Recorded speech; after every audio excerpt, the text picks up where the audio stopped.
Hey there, it's Craig with Jupley, and don't worry about the clock this time because all you need to know about that is that Jupley never stops working hard for your Google Ads account suspensions.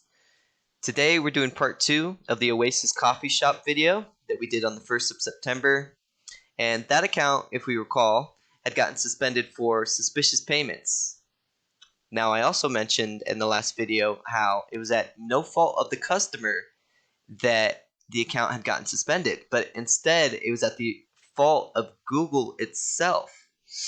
Yes, and I did mention this in the appeal too. I said, Google, you made the mistake of making the suspicious payments, not us. So fix this, please. You're interrupting our business operations. And you know what they did? They respected me for it because they got back to me within 2 days with this email, that beautiful email that we love seeing here at Jupley. You can see the account ID here for Oasis and the time it got received on the 3rd, just 2 days after the original submission.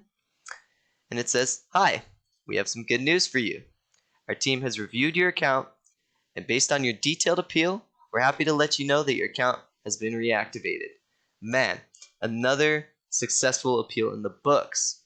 And guys, I just want to point out, once again, it was not the customer's fault that those suspicious payments had been taken. It was Google. And so we have to be aware of these things, that sometimes it's really not on the customer, and instead we have to hold the bigger business of Google accountable for these things. And that's something I most assuredly hope that the original appeal I had submitted had brought to their awareness. All right, thanks for joining. We're going to do some more appeals in the future. Join us next time.